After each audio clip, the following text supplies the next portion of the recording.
Bienvenue à tous sur la chaîne. Aujourd'hui, c'est le lancement d'une nouvelle série 100% dédiée aux courses hippiques. Chaque semaine, je vous proposerai l'analyse de la course la plus marquante du week-end, décryptée en détail avec des données, des commentaires et des interviews exclusives. Et pour cette toute première vidéo, on commence fort avec le prix de la Grotte 2025, disputé dimanche dernier sur l'hippodrome de Paris-Longchamp. Une course clé dans la préparation à la poule d'essai des pouliches et qui cette année encore a tenu toutes ses promesses. Au programme, l'analyse complète de la course, une interview de l'entraîneur du cheval lauréat et un petit détour par l'historique du prix de la Grotte avec les championnes qui y ont brillé avant de s'imposer dans la poule. Alors c'est parti, on plonge ensemble dans ce magnifique rendez-vous printanier du galop français. La cinquième, c'est le prix de la Grotte préparatoire à la poule d'essai des pouliches avec Zarigana, la favorite qui est bien partie, qui est reprise par son partenaire Michael Barzalona qui va pour l'instant laisser passer Lady Majesty Sen ou encore le numéro 2 She's Perfect qui progresse à l'extérieur pendant que le numéro 5 Rosa Salvarez se retrouve à l'intérieur. Zarigana ainsi est cinquième devant le numéro 4 Safia alors que le 3 Godspeed est en dernière position. Et c'est la Britannique, le numéro 2 She's Perfect qui prend donc la direction de l'épreuve. À la corde, il y a le numéro 7 Lady Majesty Sen.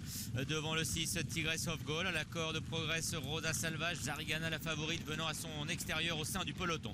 L'invaincue Safia vient à l'arrière-garde devant le numéro 3 Godspeed. She's Perfect est venue s'installer en tête. Ainsi Lady Majesty Sen est dans son dos. Deuxième, troisième à l'extérieur Tigress of Gaul. En quatrième position, c'est le numéro 1 Zarigana. En cinquième position, il y a dans son sillage le 4 Safia. À l'intérieur, toujours le numéro 5 Rosa Salvage, toujours en dernière position le numéro 3 Godspeed, alors que les pouliches vont maintenant sortir de la fausse ligne droite et entrer dans la dernière ligne droite. Et à bientôt 500 mètres du but, c'est toujours l'anglaise She's Perfect qui a l'avantage et qui ouvre la corde, ce qui va peut-être permettre à Lady Majesty Sen de progresser. À l'extérieur se trouve Tigress of Gaul, alors que Michael Barzalona patiente encore avec la grande favorite Zarigana qui va être lancée maintenant en dehors. Zarigana qui accélère à l'extérieur pendant que Lady Majesty Sen progresse à l'intérieur. Au centre, le 2 She's Perfect. Zarigana de plus en plus fort à l'extérieur qui prend l'avantage maintenant sur She's Perfect qui se défend bien à son intérieur. Zarigana qui a pris le meilleur. She's Perfect qui est deuxième. Zarigana qui s'impose pour sa course de rentrée. She's Perfect est deuxième.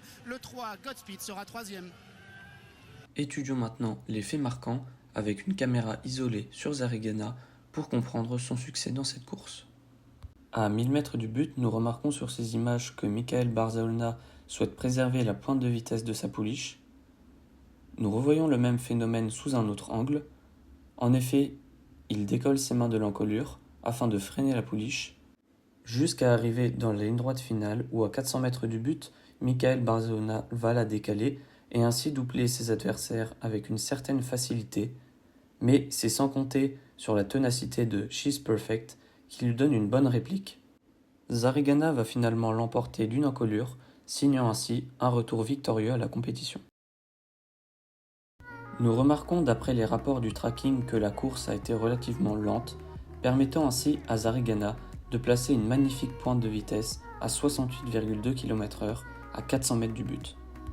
De nombreuses lauréates de la poule d'essai des pouliches sont passées par ce prix de la Grotte, notamment Blue Rose Sen en 2023 ou encore Mangoustine, la championne de l'écurie Parker en 2022.